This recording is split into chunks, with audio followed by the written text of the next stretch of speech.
Ladies and gentlemen, are you ready?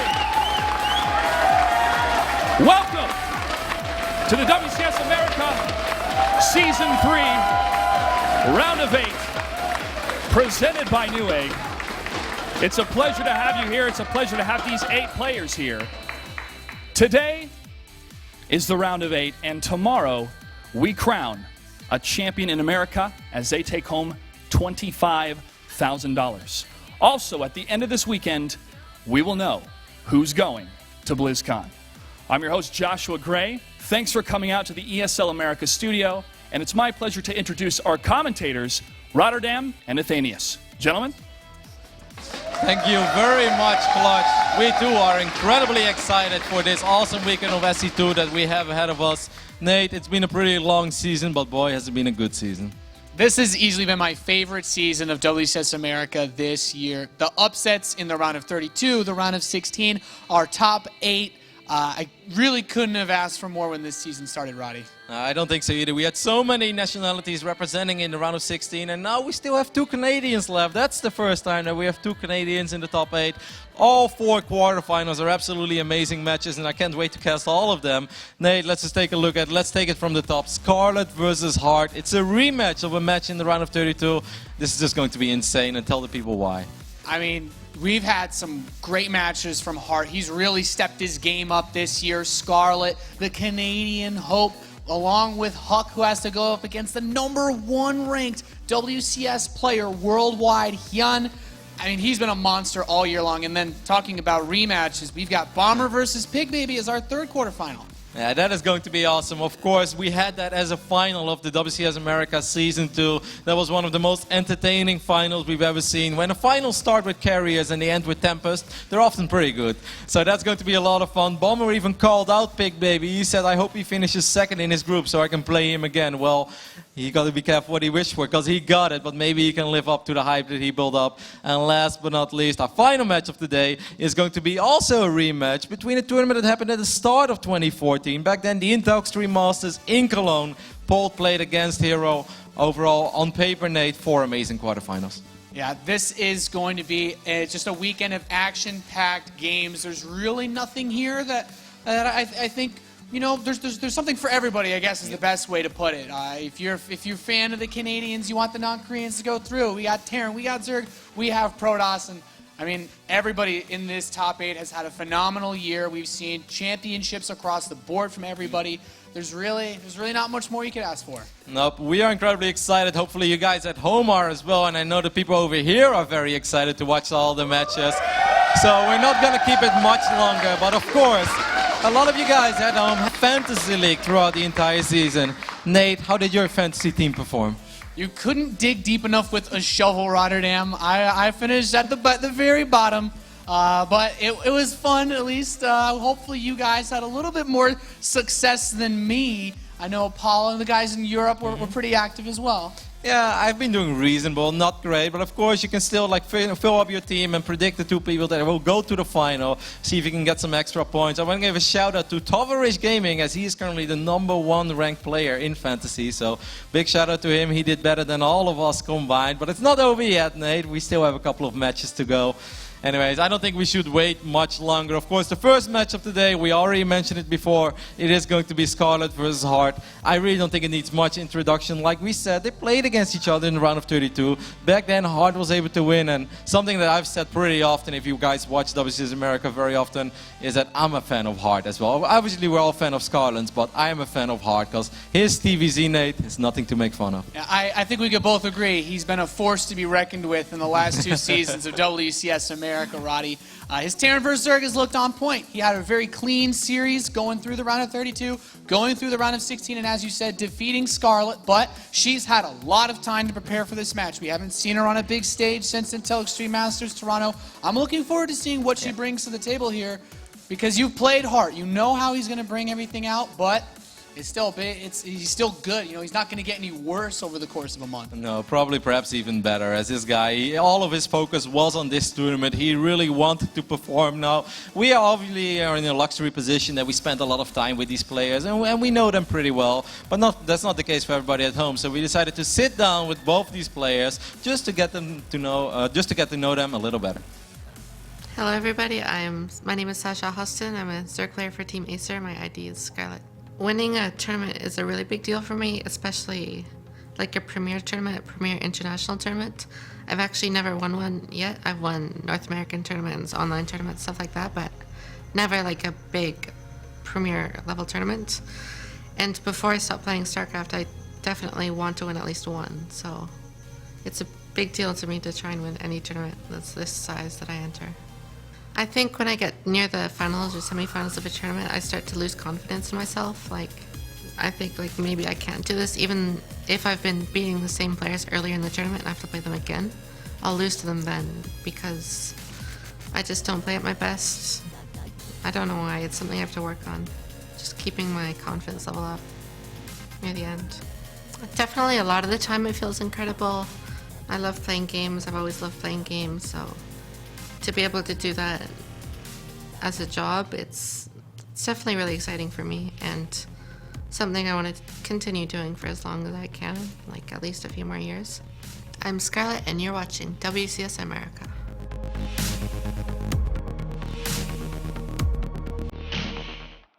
I'm Mart. I'm 24 years old. My race is Terran.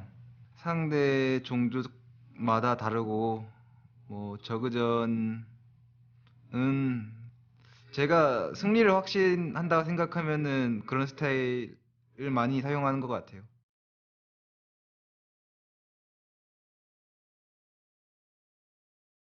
어떻게 보면은 올해 저한테 마지막 대회가 될지도 모르기 때문에 굉장히 중요한데 뭐 해봐야 알겠죠. 준비는 항상 열심히 하기 때문에 똑같고 아무래도 저번 시즌에는 토너먼트 올라가면서 TBT를 한 번도 하진 못했었기 때문에 감이 좀 떨어진 게 사실이었는데 이번에는 뭐 연습도 많이 했고 충분히 우승을 노려볼 수 있을 거라 생각합니다.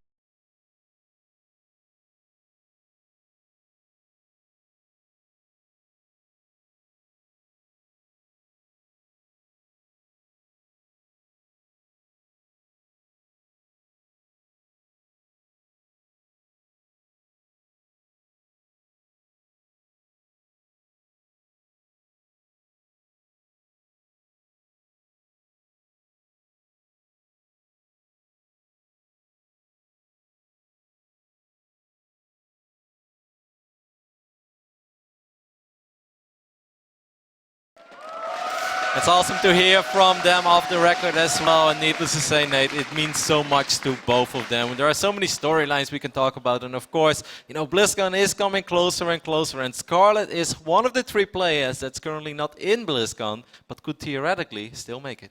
Yeah, we've been gushing over this. Even the whole ride to work today, we're saying, you know, the top half of this bracket is pretty nuts because I was looking at the original posted bracket. There's a rough estimate of the matches that'll be played at BlizzCon, and then some other guy tweets at me, he's like, you know, there's actually 46 ways this could play out depending on who wins which games this weekend.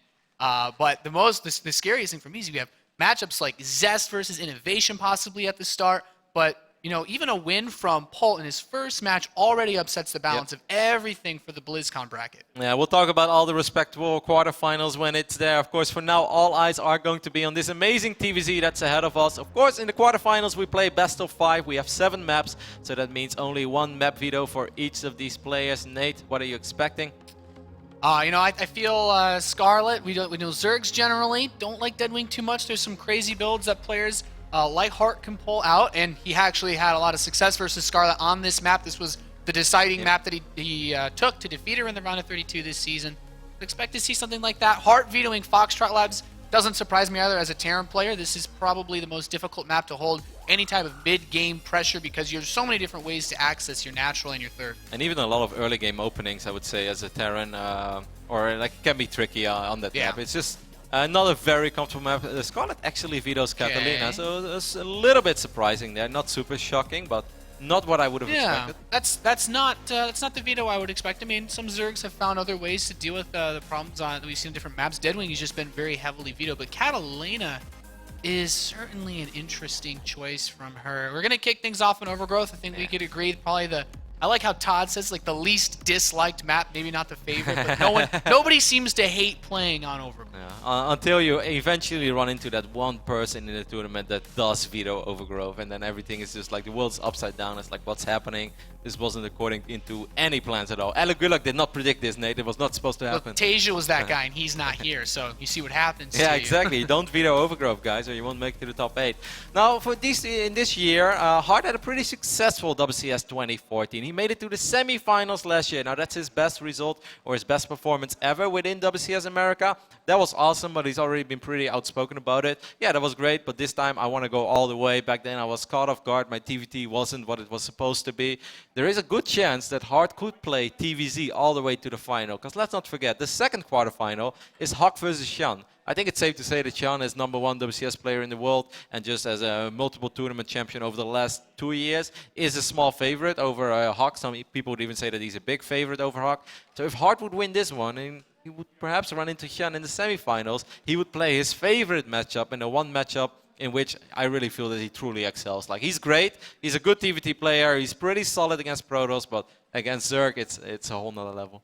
Yeah, in this matchup, for this season especially, we've seen a lot of very crisp standard play out of Hart. There hasn't really been anything too fancy. Majority of the games we've seen him take, especially I think back to that Deadwing game that we mentioned, it was just a straight up, played very regular, went out with his big push, and then just never stopped rallying down the map. And I mean, he just killed Scarlett, right? He didn't need to do any super fancy maneuvers. So it's something that you have to keep in mind looking into this, that he's not going to make a lot of mistakes on his own. Yeah, so overall pretty solid WCS year for Hart. For Scarlett, it was kind of the opposite. 2013, of course, was pretty good for her as he made it to the semi-finals in Season 2 and back then got so close to being the second foreigner ever to make it to the grand finals. But of course, there was that famous or infamous sex pool of Jaedong back then that put an halt to that run. And we had high expectations of Scarlett going into 2014. We kind of thought like, okay, she could definitely be one of the players that goes to quarterfinal, maybe a semi-final again.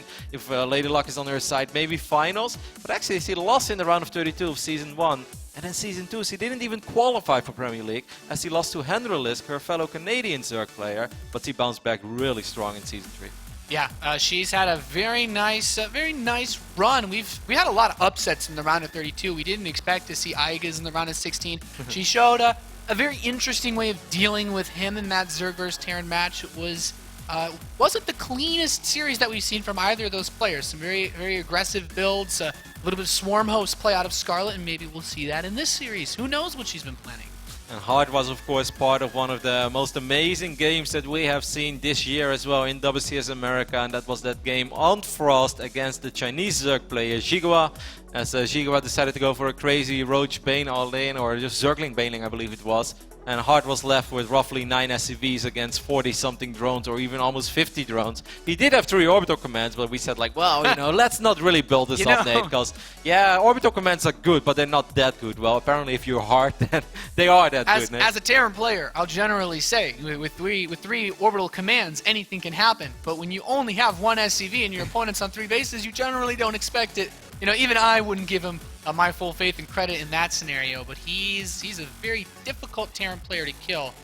Aggressive plays, I'm not sure if they're going to be the way to beat him. And I think above all, it's just been so refreshing to follow Hart throughout the year. Because Hart has been a player that's been around for a long time. I remember him of the MLGs in 2012. But back then he was a very cheesy Terran. Against Protoss was pretty much always a 1 base all-in. He had some small variations in it, but in the end it came down to the same thing. Tried to win with a bunch of tanks and marines. In Heart of the Swarm in the start, it wasn't too different, but boy oh boy did he step it up, and he went from just another like good, solid, but every now and then cheesy Terran player to just an absolute joy to watch. And me as a Protoss player, I love watching Hart, and I particularly love watching him in this matchup. And well, I couldn't really wish for a better opponent than Scarlett, because C2 has shown us amazing things in this matchup over the last few months. Yeah, it's really interesting that you bring that up. When I think about Hart in the old days, he gives me like a Puma-esque feel with how aggressive his build order choices used to be. But it's been some very good clean games that we've seen from him in this season, and this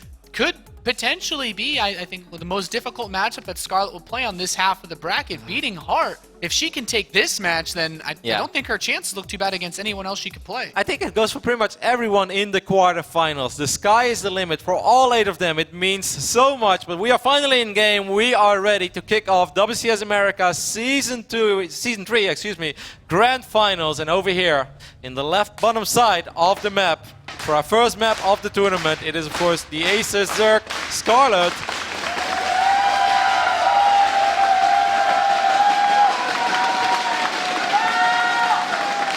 I have a strange feeling a lot of our awesome crowd came here hoping to see these foreign hopes. And our opponent in the top right, spawning as the blue Terran, representing Axiom Esports, he is Hart.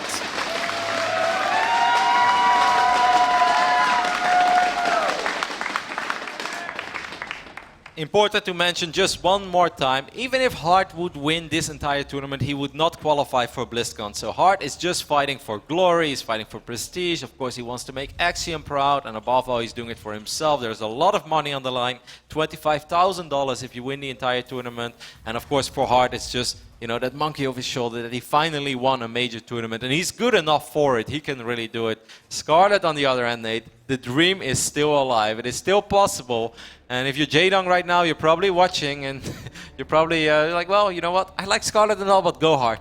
Yeah, of course, Jaedong currently in 16th place. Scarlett could be the only non-Korean player to compete in the BlizzCon tournament if she manages to win Season 1, which is no small feat, as we've said. The other side of the bracket will produce quite a difficult opponent, even if she makes it to the finals, which, as you know, as we get along to, we could say that's almost impossible to predict who makes it out of that side. Yeah, I tried this morning when I was filling in my fantasy team, and I was like, I just don't know, and I just actually closed my eyes, I moved the cursor around on my screen, it landed on Hero, and I was like, all right, Hero, you got my blessing, go Hero.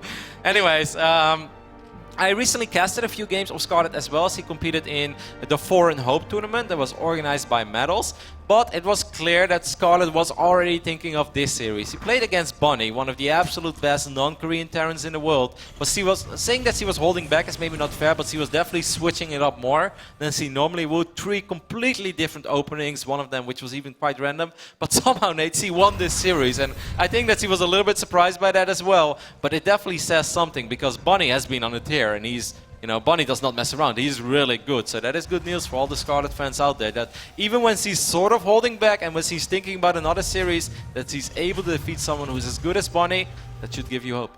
I mean, there's no non-Korean Terran that's had results as good as Bunny this year. Definitely showing a good form, but like you said, it might not actually dictate the builds that we're going to see brought out. Hart's gone for a very standard open. This isn't anything unusual. Reaper, Reactor, going to get some Marines out to potentially deny an Overlord Scout. And it all comes down to, in this match, how Scarlett wants to play. Because I feel like it's not too wild of us to suggest that Hart is going to play closer to standard than, you know, someone like Bomber when we look at this top 8. This is going to be as if you had a notebook, you're like, this is how you play standard Terran versus Zerg. That's how Hart's going to play. The least likely player to do anything super crazy. Like, if you could ask Hart to just always just start off at the 10-minute mark in this game and not actually be behind as a Terran player, you know, you don't have to be ahead, you didn't have to kill any drones with your Hellions whatsoever, he will always sign for it, because as soon as there are still Marines out on the map, that's where he starts excelling. His splits are absolutely phenomenal. I'm pretty sure that we are going to see it throughout this series, because Scarlett is also a really good player in just hanging in there and making sure she doesn't die. I do think she's going to have to take a few risks, and I'm so curious to see if Hart is going to try to maybe one time just surprise her with a bunch of Hellions to switch it up, try to punish the greed. But definitely a lot of mind games going into this series, as both of these players are so good at that most basic stage of the game. Now this surprises me already a little bit, Nate. There is a Roach Warren going down. She did play Roach Hydra in the game against Bunny on Overgrowth, but I honestly felt that was more improvisation than it was really planned. But maybe I was wrong.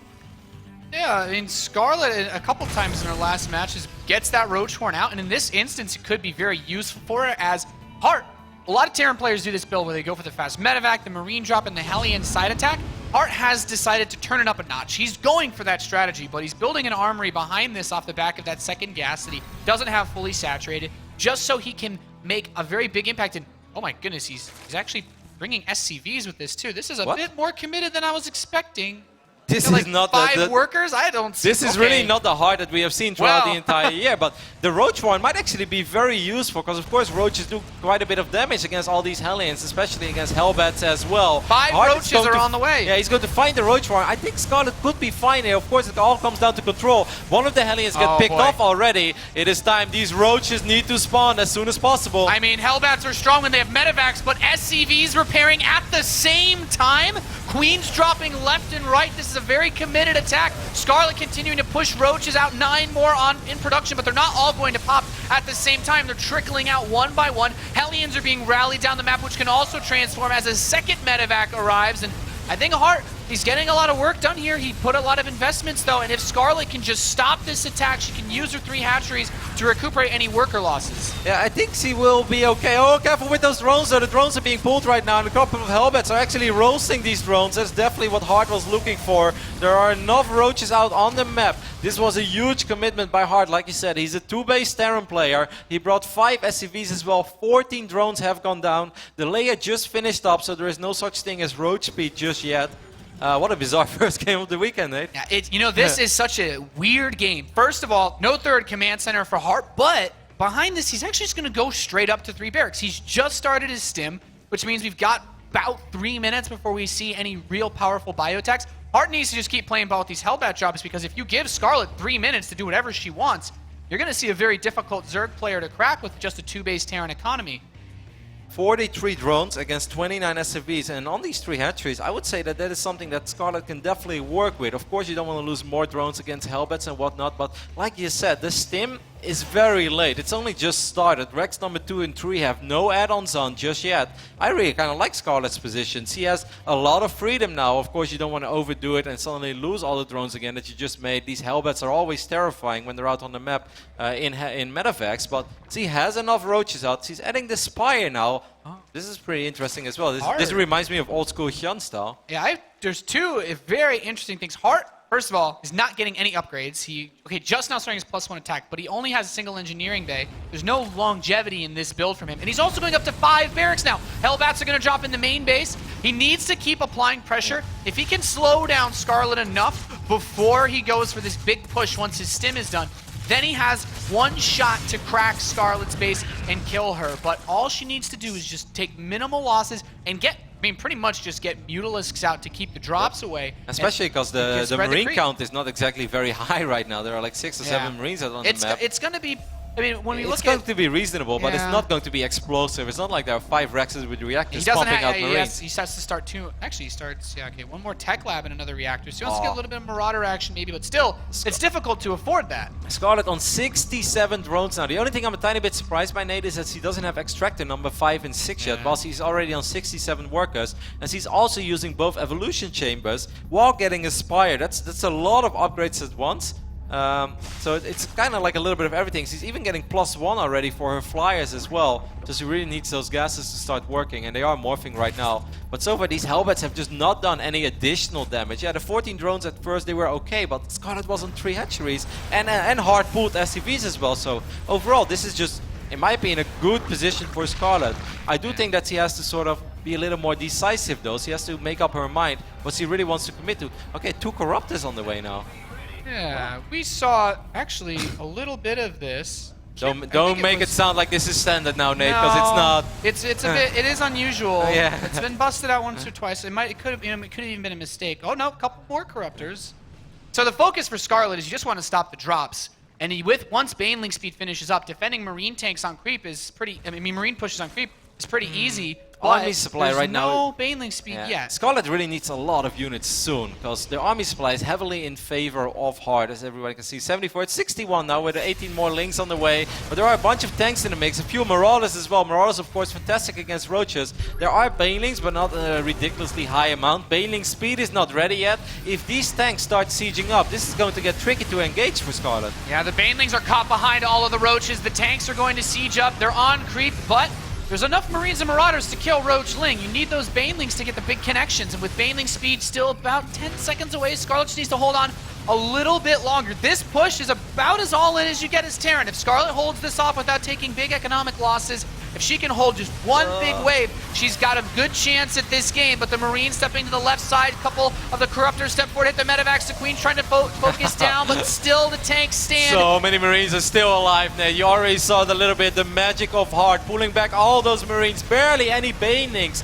even connecting with his Marines. And I think Hart has just pretty much won the game. I don't see how Scarlett can get the units out anymore that she needs to deal with this army of Hart.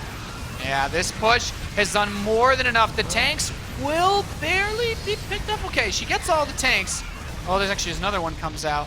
This is...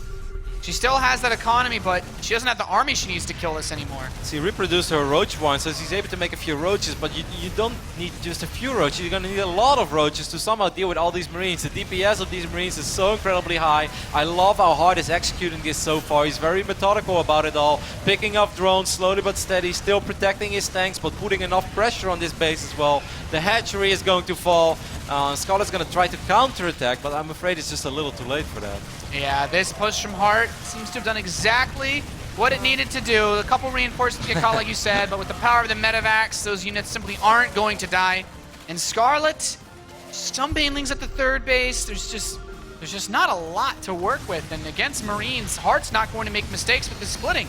No, there are 11 more roaches on the way, actually, so that's something that she could potentially work with. Finally, a couple of banelings do connect with a few of these Marines. 1 or 2 tanks get picked off as well, but these Marauders are still pushing out so much damage. The roaches really need to be able to take care of the Marauders before they can start fighting Marines as well.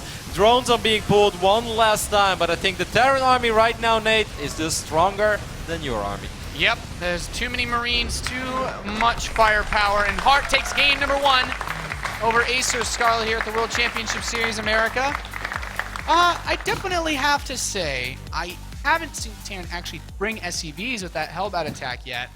And Hart, I mean, you don't, there's a very calculated reason why you do that, because you typically can burst down with the roaches, those Hellbats, even when the Medivac's healing them.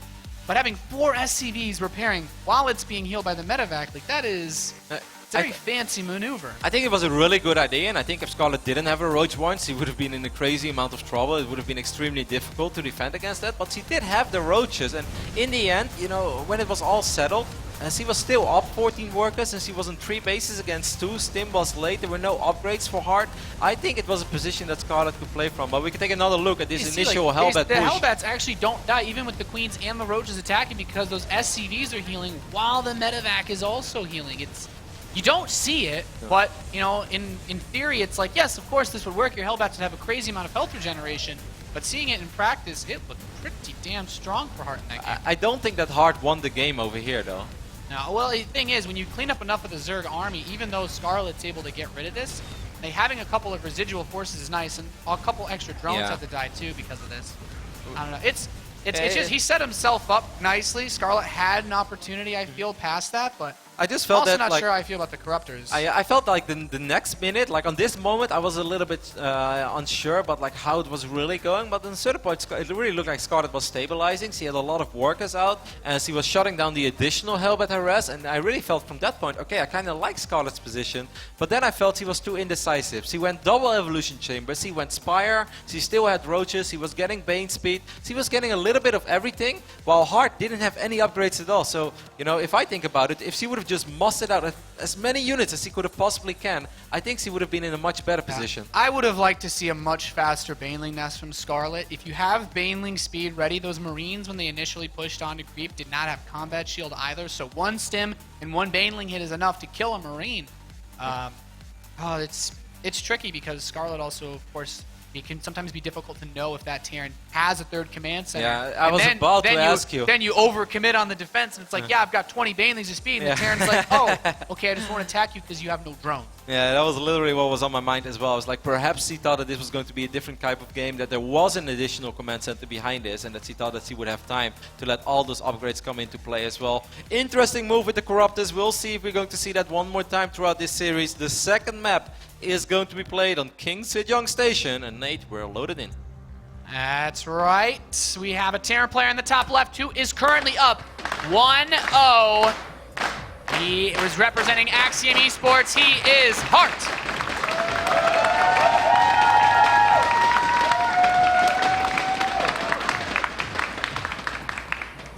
over here in the right bottom side of King Sejong Station, we have our Canadian Zerg, the foreign hopes. He can still make it to BlizzCon. Give it up for Scarlett.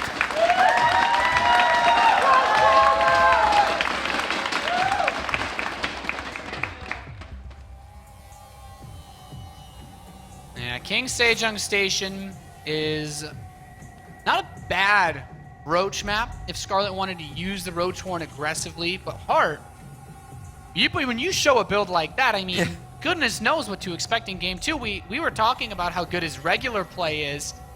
If he's still got builds like that in his pocket, I'm more concerned than I was before this series started for Scarlett. That was definitely a very specific planned build. Scarlett's opening up with a spawning pool here before her hatchery. It's slightly uncommon, but not too crazy. Perhaps worry about an 11-11 on map number 2. That's the last thing you want to have happen, of course. This is probably one of the most popular maps for any type of proxy Reaper play. It's not like a fast enough spawning pool to be aggressive with. Scarlett just wants to make sure that she doesn't take any damage from early Reapers or any type of heavy Reaper play. So it's an all right, not uncommon, not these days.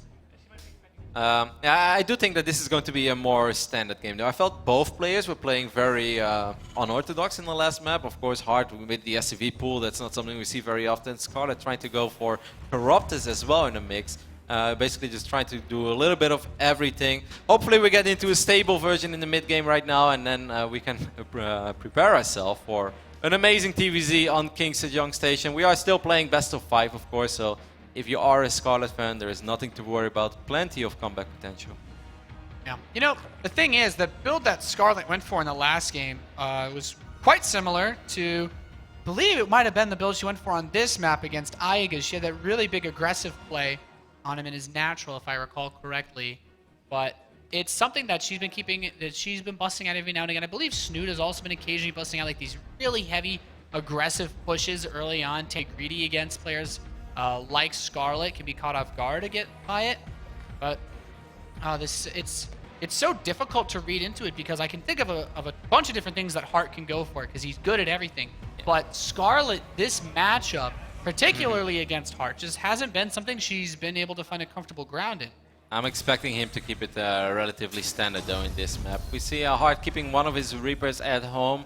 He sent his first Reaper across the map, and I think he saw that hatchery wasn't done yet. He's like, hey, so this wasn't a hatch first build, and there's a good chance there are a couple of Zerglings waiting outside of my natural that will try to sneak in as soon as my Reapers are across the map. It's of course very frustrating for a Terran player to lose the SCV that's building your command center on the low ground. But Hart is not being greedy, Nate. He's not being stubborn. He knows something ain't up. Yeah, he's got his Reaper back home. It delays the command center a little bit. You definitely don't want to lose the SCV, so he sends another one down. He's like, okay, I want to finish the command center. Well done. You know, in a situation like this, just delaying that CC by, if you can get maybe a couple more seconds, this factory lands, and you actually don't have supply to build your Hellions. It's happened to me a few times, and I still really Terran, like how it's quite frustrating. I still really like how Hart handled that situation. He scouted it early on, and he immediately had the feeling that something wasn't right. There should be a couple of Zerglings, and he waited and he waited. And at the 5-minute mark, it's very easy to still send your Reapers southbound and see like, all right, I'm gonna try to make something happen with my 2 Reapers. Maybe pick off that drone that's trying to morph into a hatchery. But nope, he's like, no, I know there are a couple of Zerglings out on the map, and the last thing I want to see happening is seeing that command center being delayed, losing 1 or even 2 SCVs. So he kept it at home. Oh, this one Reaper has to be careful, but good read by Hart so far. It's the small things, but it really helps a lot. Yeah, I mean, there's not much going on that Hart's not aware of. He's only seen one of the gas geysers, though, which can make things a little bit ambiguous since the Zergling speed starting at the same time as the Roach Warren. Well, if we don't see a lair, she could still throw down a 3rd hatchery and be aggressive. But if there's no lair, that's when you start to get really concerned for how much pressure she wants to put on. And Hart's Banshee and this Reaper are going to be crucial for keeping him up to date on everything that Scarlett's going for in this game. Yeah, interesting to see the 2 Reapers and the Hellion follow-up as well. This 3rd hatchery is relatively late. It's a 7-minute hatchery. In general, we see it a little bit quicker, I guess, from Zerg players. With this Banshee on the way as well, I'm curious to see how this will play out for Hart. The hatchery is not really, it's losing a tiny bit of HP, so it's losing quite a bit of HP.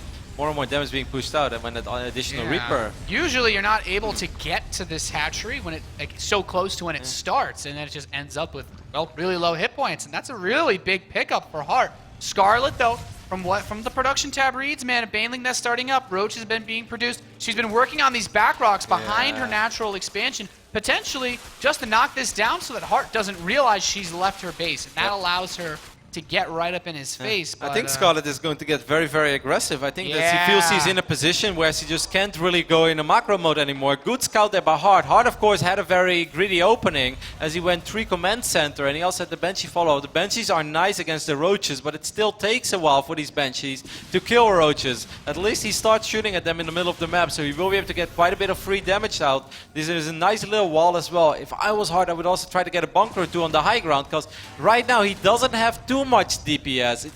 It's going to get close, I guess. Yeah, with those extra bunkers behind the engineering base, it's going to help a little bit. And actually already going for the fight, the Viking lands. And if you lose the Roaches and the Banelings crack that, those Hellions are going to have a free farm against the Zerglings alone. So needs to get into a good position. The first depot's down. Banelings are trying to roll through, take out the first bunker. A lot of SCVs and Marines together, pushing back even more. The Banshee's still dealing a lot of damage. These Roaches are quite low on hit points. A lot of SCVs went down there. 13 SCVs, 20 SCVs have gone down. But guys, this is Hart, and Hart is familiar with losing a lot of SCVs. Look at those meals, baby. But as long as he doesn't lose the game, like he's down 11 workers, and that might look promising, but Scarlett, her tech is incredibly delayed. She doesn't have a layer yet. It's just started. Of course, Stim is going to be ready in the near future. Let's just say, Nate, that this is a position Hart has been in multiple times, and he's far from out. If he can recover from only having 3 SCVs, only having 32 is something he can definitely work with. That was a really solid hold. Again, like even he had a couple of Marines in the first bunker, and he just unloaded those Marines out of the bunker right when the Banelings crashed in. It's all the small things in a moment like that that truly matter, but the crisis management of Hart has been very good throughout the entire year. This is going to get tricky for Scarlett. I'm very curious to see where she will take it, because he's making a few more Roaches now. Yeah, I think it's all about whatever layer choice she goes for. She does go for melee upgrades on her Evolution Chamber, which leans away from the Roach play. Maybe the few extra ones are just to help cover against Hellion counter pressure, since you still have that awesome map control that Hellions give you when your opponent doesn't crack you with an attack. But Roach speed and Banelings, maybe this is just another big push he's going to set up for. A couple of Hellions are going to try to swing in from the left side. Queen will take a little bit of damage, but there are plenty of Queens. They have a lot of energy as well, so Scarlett should be more than fine. Doesn't end up losing any drones either. Like, economically right now, she's in a good position, but it's a little bit deceiving because this wasn't the case before. This is just something that has happened over the last 60, 70 seconds, so it's not like she's really had an economic lead over Hart yet. And of course, the first push for Hart, that's where things are going to truly matter. She's once again getting all the upgrades, the Baneling speed, the Roach speed, the Spire, so it's a little similar to Overgrowth. Army is already, you already see it, 59 for Hart against the 34 of Scarlett. I'm a little bit worried. The first engagement is going to have to be a lot better for Scarlett than it was on Overgrowth. Yeah. Those Banelings really have to connect with the Marines. Her Baneling speed isn't done yet. The Roach speed isn't done. She needs another 30 seconds. All these upgrades are about to finish for Scarlett, but I mean, Hart's going to hit before they're done. His army is about to complete. These Hellions become a lot more fierce, and even this Banshee is just being a huge nuisance. There's a lot of energy on all these Queens though, so there's plenty of transfuse available. One of the extractors get picked off immediately. The Roach one is going to get picked off as well before Roach speed finishes up. That's definitely a huge blow, makes these Roaches a lot less useful, but we will be fighting on creep, so they're not completely useless. The Baneling Nest is going to fall as well, but at least Baneling speed finished up. So far, she has saved the majority of her drones. She's waiting patiently, and I think that's the best choice, because if she would have gone for it immediately, waiting for her upgrades as well. Look at it, Nate, they will be ready in 4 or 5 seconds. Here come the Banelings. These tanks in the back, though, are laying down a lot of fire on these forces, keeping the Marines nice and safe behind this ramp. And now the Banelings are gone. Now without a Baneling Nest, there's nothing that Scarlett can make that can actually kill this army of Hart. Yep, all of the Roaches will die. The Queen's getting picked up as well. The mules are being called down too. And it just looks like Hart is in absolute control of this series so far. As he's going to run up to the main base, he will be able to pick up the Baneling Nest one more time. And without Banelings, fighting against Stim Marines and Marauders, Nate, it's pretty much impossible. No, it simply does not work, Rotterdam. Baneling Nest is gone. Tank sieged up in Scarlett's main base. Medivacs trying to spot, even spreading out the rest of the tanks as Hart moves in towards that Spire. A few more units try to break the ramp. Siege tank gets very low, but killing it, just it's not gonna happen. No, these Banelings just won't be able to enter the main base without those tanks getting 2 or 3 shots off, and that's it. Hart takes a 2-0 lead. Little bit of a fist pump there, did you see it? He's pretty proud of himself. He's like, yeah, don't you Roach Bane me? pretty good against that. Yeah, I think we're seeing just a very, very well thought out, strong play from Hart. The scouting, you know, it seems like a small thing to note, but if you don't have those 2 bunkers, if you can't bait out the Baneling detonations on those bunkers, The Banshee in the middle of the map that starts raining some damage. You know, if you try to push your Banshee in an aggressive way and try to go to Scarlett's base, it doesn't end up doing anything because she has the Spore Crawler there. But Hart's able to get in. He kills 2 or 3 roaches before the push even hits. This attack had a lot of promise, but there's just so much behind that wall. Having the engineering base as part of the wall also really And helps. that's Because you can't supply block him too bad. Shout out to the Heart of the Swarm animation trailer Viking over there, because he was holding down the fort. He was shooting a couple of units down as well. And yeah, those Baneling connections, they look very promising on the SCVs, but in the end it's a triple orbital command Terran that has Stim finished up against the Zerg play that's just starting their lair. It's just incredibly tough. It's going to take a long time before your Baneling speed is ready. And if you don't have Baneling speed yet, you simply can't fight the Terran that's marching across the map. And if you have to start fighting a Terran when there's siege stop outside of your natural, things just get a little dicey, Nate. Yeah, it's not a good position. This map is, King Sejong Station is just a really good map for a siege tank play, especially in that spot.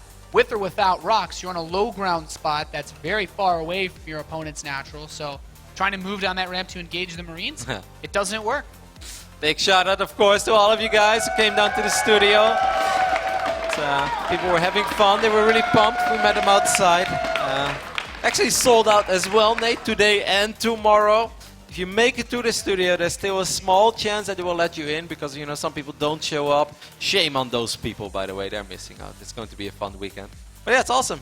Yeah, it's really cool to see so many of you guys excited to come out and watch these games. We are loading in to the 3rd map of our first quarterfinal. Scarlett on merry-go-round. This is where her comeback needs to start, man. She can't lose this map or she's done for Season 3. Her BlizzCon chances are done. Yep, it's now or never for Scarlett. She's going to have to win 3 games in a row against an incredibly strong Terran player, but it is possible, Nate. She is very good in this game, and it's often with Scarlett as well. As soon as she gains some momentum, she just starts playing better and better, and at a certain point it looks like she is almost invincible. Let's hope that is the case. Of course, we would love to see this go all the way, at least to the rubber match, but we will see. We are loaded in to merry-go-round, and it is time for perhaps the last series or last game of this series, but hopefully not. Hopefully not, Roddy. This man, though, has looked pretty damn strong. Our blue Terran player in the top right, representing Axiom, he is Hart.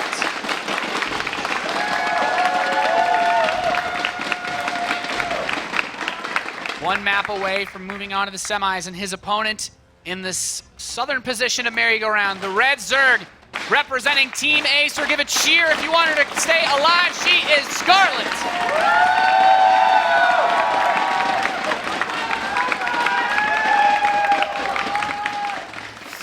One thing that these 2 players have in common that we didn't mention yet is that their best performance ever within WCS is a semi-final appearance. So Hart right now only 1 map win away from repeating that performance. He did it last season. Scarlett did it in WCS America 2013 Season 2.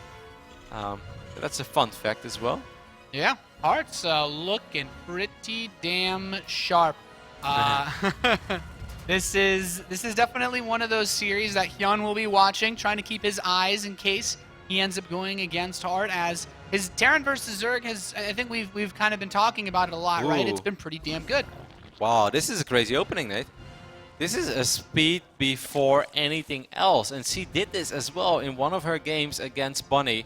What map was it? It wasn't Overgrove. Was it Merry-Go-Round? It may have been actually on Merry-Go-Round. And I actually thought that she was just doing that to switch up her play and that she didn't really want to reveal her real builds. I am shocked to see this. This is not something that we see very, very often in this matchup, Nate. And why don't you explain to the viewers why, as a Terran expert, Grandmaster League nerd baller yourself? Well, you know, Roddy, when you build walls, it's difficult for melee units to kill what's on the other side. And if Hart scouts this, if he prepares and defends well enough, without committing to an all-in, basically, there's not a lot that Scarlett can do here. What she's looking to do is to catch that Reaper off guard, to maybe cancel this command center if the Zerglings can get to Hart's natural. You'll notice that after this Reaper finishes, Hart's been pretty consistent with going for the reactor. So if this Reaper goes to that base in the top left, I do like that it's patrolling in front. if that Reaper's not in that position, suddenly Scarlett has a chance to just knock that command center down and really set Heart very far behind, especially with the Speedling follow-up. She could almost try to go in for the kill. Yeah, it's safe to say she's going to have to produce a lot of Speedlings, though. Of course, if those Speedlings are able to force a cancel on that command center, then it all worked out fine. Heart is still completely unaware of what is happening on the other side of the map. For us, of course, it's easy. We have no fog of war. For all that Heart knows, this is just a standard opening with a couple of Zerglings that were produced to scout around. He might be a little bit surprised to see 4 Zerglings in this side of the map. He might be like, okay, but I don't think that he's thinking, oh, this must be a speed opening.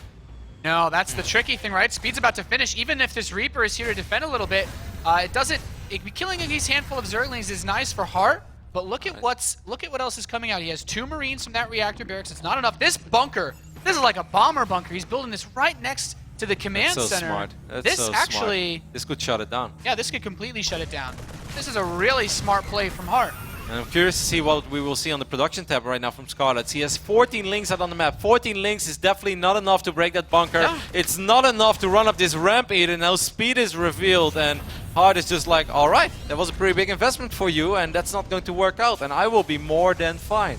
And like I said, Roddy, you have walls. It's very difficult to accomplish things with just Zerglings. Scarlett did not mine any additional gas. There's no Baneling nest, so there's nothing these Zerglings can do. She could have built drones instead. She's going to try to get us surrounded in this bunker. She wants to go for it anyway. Even this supply depot that's being built blocks the surface area, which would allow for Heart, will allow for her to attack, but also Heart to repair. And this is just further make things okay. Killing some Hellions. This is nice. This is getting a little bit more of a return on that investment into Zergling speed. I still feel she kind of needed to do more than just that, though. It's okay. I feel like she made the best out of the situation, but Heart just being an incredibly smart player, putting that bunker in a really good position, makes it so difficult for the Speedlings to be very useful in this phase in the game.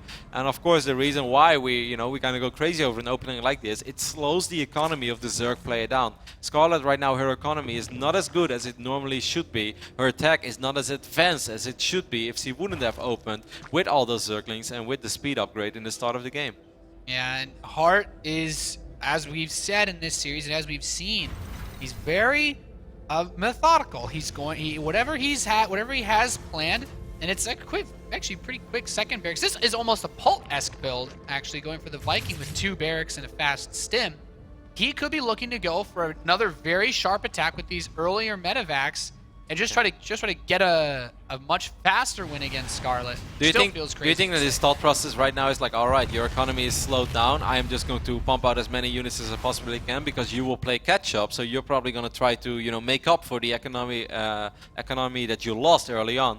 And from that point on, just try to straight up win the game and punish that. Yeah, this definitely is not a position that Scarlett can get aggressive from. You even see with her starting a spine crawler, it's like, yeah, I do need a little bit of defense because, as you said, Roddy, she needs to catch up. She needs to take a couple of risks. The lair starts, Baneling Nest starts. These are all tech choices that are setting her up for a good spot in, 3-4-ish minutes. Get the Mutalisks out, get Baneling speed, spread the creep a bit more. Heart's like, yeah, I'm ready to attack you with stimmed Marines dropping and these Hellions. Now, I'm ready to hit you at 9 minutes. This and is going to get very difficult. And it's not just the fact there isn't that much creep. There are 6 Zerglings on the map and 5 Queens. Now there are 12 Zerglings out, that's a little better, but it's still not enough to surround these Hellions. And Queens are good, but if there are 8 Marines shooting at these Queens as well, and let's take a look, Stimpack is finishing up as well. The timing is beautiful again for Heart. I think it's going to be incredibly difficult for Scarlett to defend on both locations, but I actually think it would have been harder to defend at one location. So maybe the fact that maybe she can take care of one and then the other one. Because I think if she would have to fight that army straight up, 5 Hellions and 8 Stim Marines, with just like 7 or 8 Zerglings and 5 Queens, it would have been very difficult. There's so much damage that Heart can cause. You're already picking off a solid 4 drones immediately. The Hellions run in, they're like, well, there's no drones here to kill, and the Zerglings run into a terrible choke point for fighting Marines. Heart steps back, Banelings are here. Well, I'm out. Yeah, picks up all of the Marines. He's able to drop them right now next to the Hellions after picking off a few drones and slowing the economy down. Viking going to town as well. You mentioned Pult already. Well, Pult loves his Viking. Yeah, I mean, this is a Pult build if I've ever seen one out of Heart, and we're really seeing the full flexibility from him because this isn't even your standard aggressive build or greedy build. This is your as middle of the road as your build as you're going to get.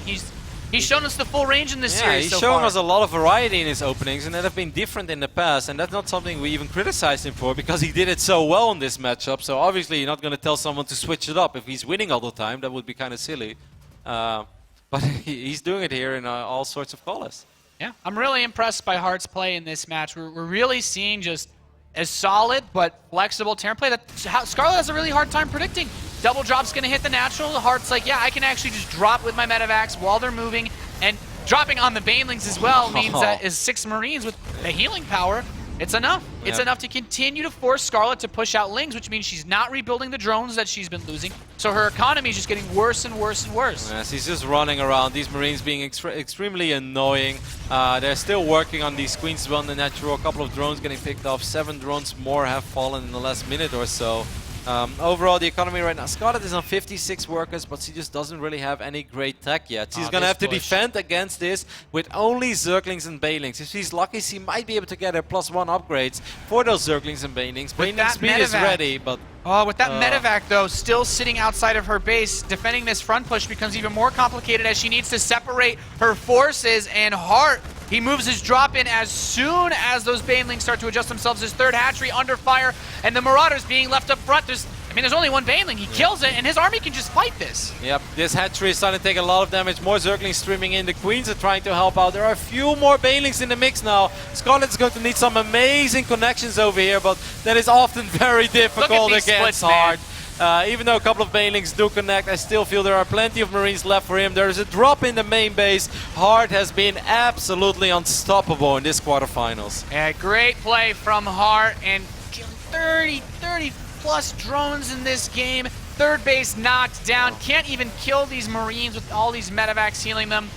And on Scarlett, WCS BlizzCon hopes running out in this third game as GG is called, and Hart is going to advance to the semifinals of WCS America Season 3. And definitely in convincing fashion as well. Hart repeats his performance of last season, repeats his best performance ever within WCS America. And boy, oh boy, did he look good, Nate. He showed a lot of variety in his playstyle. He was unpredictable, and above all, he was just on the money with pretty much everything he did. Great game sense, excellent ability to read the state of the game, despite the game sort of playing out in a little bit of an unorthodox way. You know, game number 1, you have that crazy Hellbat push. Game number 2, you have that the Roach Bane all in. So sometimes it's hard to really feel the state of the game, but he's shown us that he's such an experienced professional that he just made all the right calls. Yeah, if you're a Terran player and you're like, I want an aggressive build, I want a macro build, and I want a middle of the road build, you got each of them in this series. And even in these final moments, Hart just, despite having a massive lead, still meticulously microing every force as much as possible to stay cost effective, just to make sure he doesn't lose his opportunity to take the series. You can really tell how seriously he's taking his WCS run this season. He looked great, Nate. I really thought Hart was a favorite for me going into this series just because of his track record over the last 2 seasons in WCS America and the way that he has been playing TvZ, but I didn't expect it to play out like this. Scarlett's still one of the absolute best foreigners when it comes to Zerg versus Terran, and he has defeated world-class Terran players in the past. But this Hart, well, if he plays against Sean in the final, that's going to be extremely difficult for Sean as well, I think.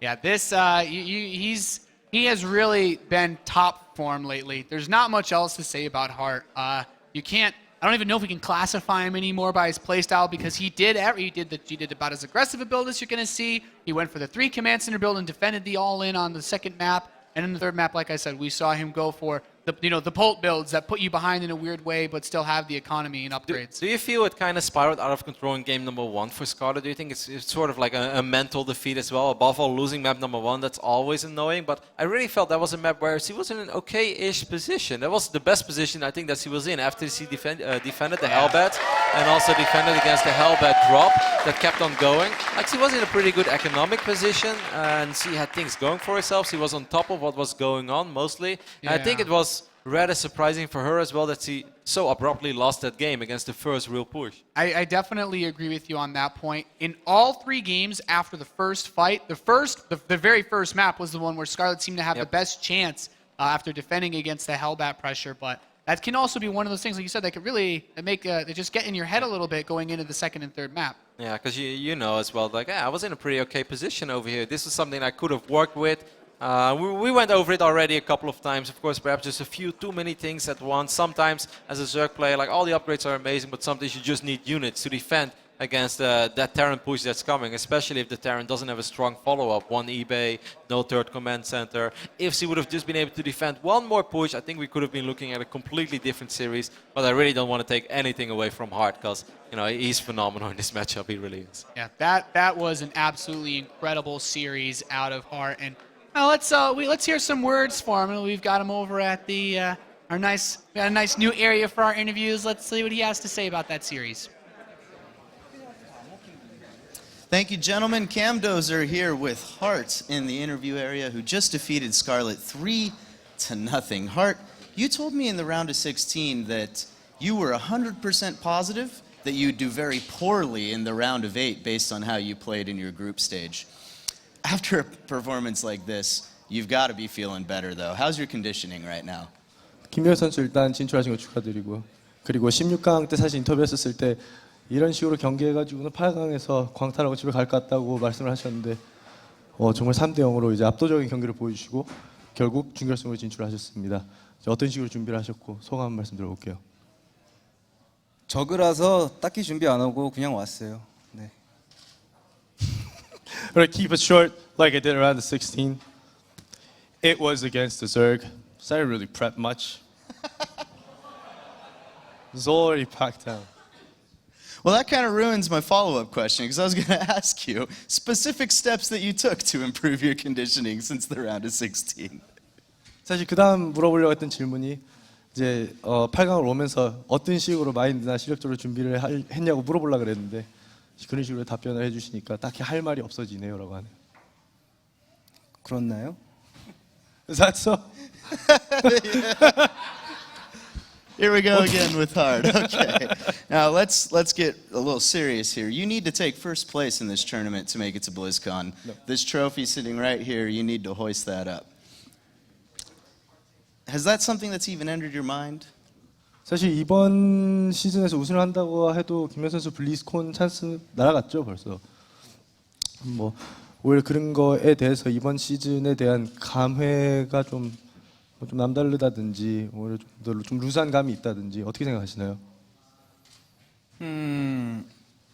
뭐 블리즈컨 떨어졌다고 해도 네 4강 상대도 뭐 테란이 아니기 때문에 블리즈컨 결과와 상관없이 꼭 우승하고 싶고 네 루즈한 감은 전혀 없습니다. I know that my chances at BlizzCon is already thrown out the window. So, I mean, even though I win, I don't have sufficient amount of points to get to BlizzCon. That being said, the next matchup I think is going to be against Zerg. And that being said, not being against Terran, I think it's going to be an interesting journey all the way to the top. And no, I don't find this season any loose just because my shots at BlizzCon's gone. So you're predicting Hyun's going to defeat Huck then?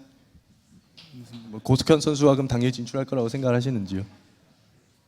헉 화이팅!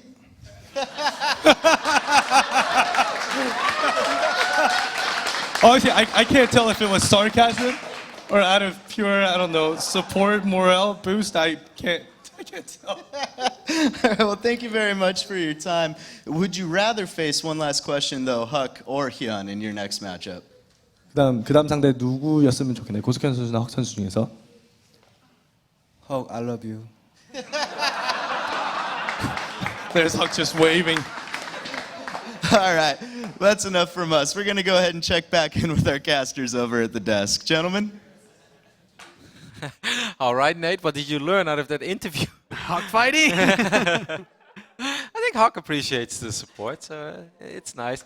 Hart looking very relaxed. He was pretty relaxed going already into this weekend. We saw him yesterday a little bit. I was asking him, how do you feel? And he's like, yeah, good, life's good. I'm ready to do well. He's like, I think this time I'm going to go all the way. And so far, he's sticking to his word. I did pick him, by the way, in my fantasy team.